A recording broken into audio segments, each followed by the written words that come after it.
Hello there, Sarah from 17 once again. This is a trailer breakdown for some of the gameplay footage that was released for Quantum Break. As we hear the crazy, deformed murderer voice, because this is in fact slowed down. Like, probably should have listened to this entire thing without it being slowed down, so I can have some context to what all these crazy things is happening. But the first thing we notice of the shifts here is he doesn't look like Quantum Break Man anymore, does he? He looks like that dude from that one show that I can't remember the name of. And I believe, isn't that the guy from Game of Thrones? The Irish guy who plays Mr. Sticky Fingers, whatever his name is. The Game of Thrones equivalent of Oddjob.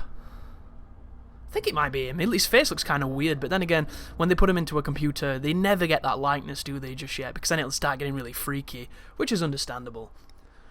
But if you've not noticed, and I've not said, this is the Gamescom footage of Quantum Break. Game being made by Remedy.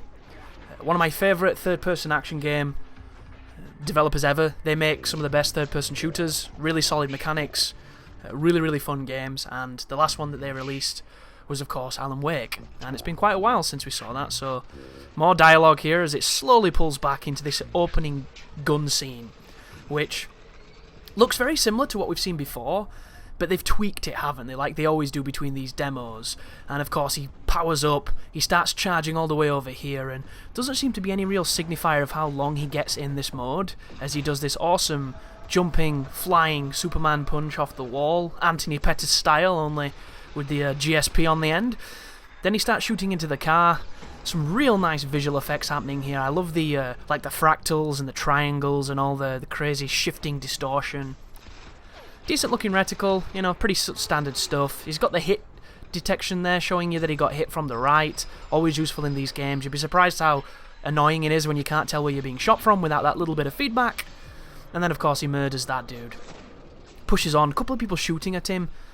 Doesn't seem to be taking any kind of physical damage, which you never know what kind of build it is, but it would be nice to see clothes get shredded and, you know, actual impact damage on these new consoles, but instead we're going to zoom in on that guy that he just murked.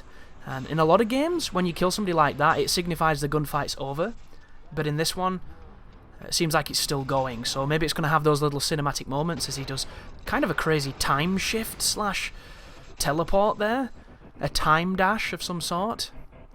I love the audio. The audio is going to be really important. You're not going to get the full extent of it when we do this because I've slowed it down even more. So it's kind of double dipping on your slowdown. But he goes into cover. It seems not the most, you know, camera hogging cover, which should be okay. And then there's... Is that a time grenade? Some kind of crazy Dragon Ball Z eruption over there. And then there's a nice ripple effect as it affects the rest of the world. Very interested to see how you would use that and what its ramifications are when done in certain situations. Just like in... Ooh, that was interesting to see the camera pull away there. So Jeep turns up, causes a load of havoc, goes into one of those moments where time is breaking down, and I assume, are we going to get to run around when it's all slow-mo? It looks like we will. And I always love these on the developer devs, because if you notice how when there's these kind of moments, they always, you know, they take it slow, they show off the nice stuff. A lot of it's practiced, and it's a really cool touch that they've got somebody going through the demo who knows where to look, knows how to make it look nice, and things like that. And a lot of the times, it's probably one of the lead designers. I've no idea who's playing this particular one, but we're getting a lot more narrative here, completely missing the context of it, because it literally sounds like he's gobbling marbles in his mouth after a stroke or something. I like a chip. But I'm assuming there's going to be some kind of bigger enemy here. This seems like one of those moments where, yeah, it introduces the next tier enemy, which is this backpacked, teleporting, time-dodging dudes. Interesting. So they've got that kind of weird red lightning effect. They're packing what looks like a vector. So they've got the submachine gun down. He pulls his pistol out because what hero takes on bad people without anything but the pistol? And then it's going to pull out to let us play, hopefully. And this transition looks pretty seamless. Unless, is there something special happening here? Oh no, it's just kind of dawdling on the whole slow-mo thing. So my concern with a game such as this is always going to be the same thing. How powerful are the abilities, and how are they balanced? For the most, I have 100% faith in Remedy that they'll make it so that you're not a god, but at the same time, you need a little bit of that godliness to feel like a badass, so it'll be interesting to see how this works, and you'll notice here that he's actually flanking the enemies, and I hope that the AI will facilitate the ability for the player to flank them really, really well, because one of the things that bugs me the most is when the AI just kind of ambiently knows where you are. So omnisciently, they punish you for it, and you sneak up on them and they spin around. That kind of stuff needs to die.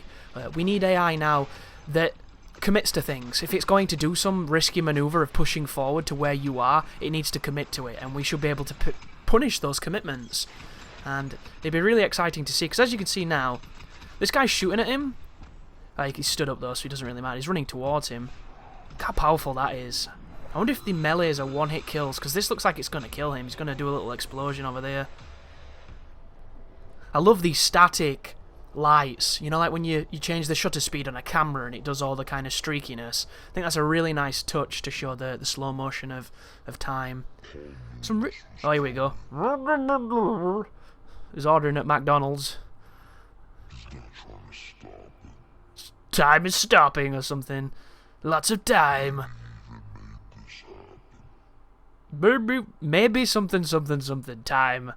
So I keep doing that as well on these videos. Xbox One exclusive. Like, for how long? Damn it. But this is actually an exclusive, I believe. But what does that even mean?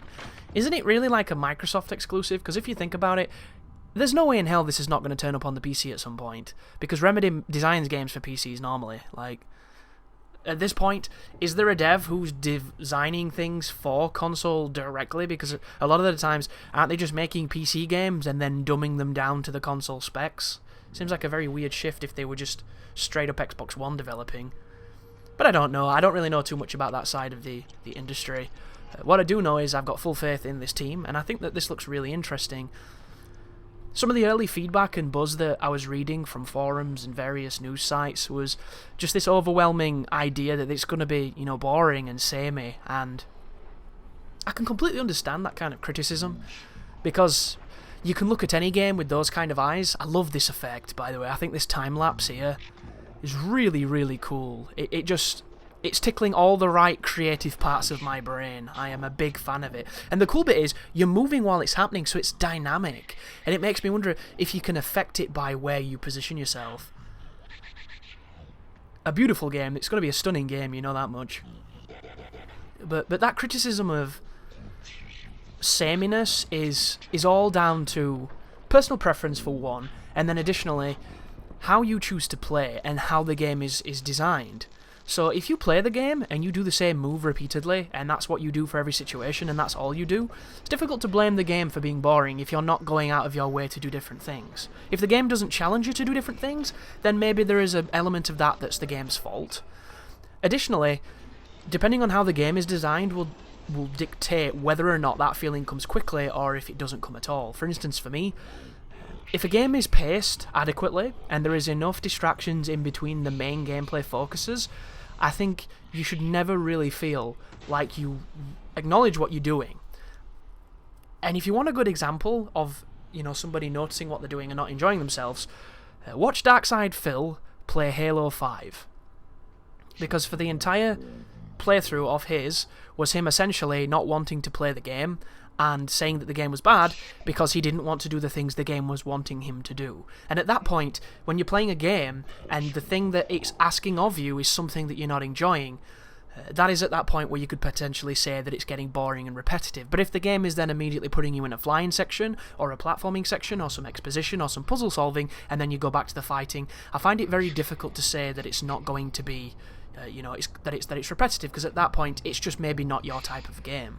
And I love third-person action games. I love third-person shooters, and I love them when they've got a good story, and I love them when the mechanics are really, really nice. And from the looks of this, as you see right now, a lot of story stuff happening here. We lose a lot of the impact because of the slow motion, but I wanted this to be kind of like a breakdown of what we were seeing, and that's... I think it's the second time I've seen that, but it's the first time I've actually watched it, really, if you get what I mean. just glancing between Gamescom. But that is Quantum Break, guys. It's coming quite soon. I'm definitely covering it, and I'm excited for it. What do you guys think? Does it look boring to you? You know, does it look amazing? What are your fears? What are your trepidations? What are your hopes? Quantum Break, guys. Remedy, thank you for watching.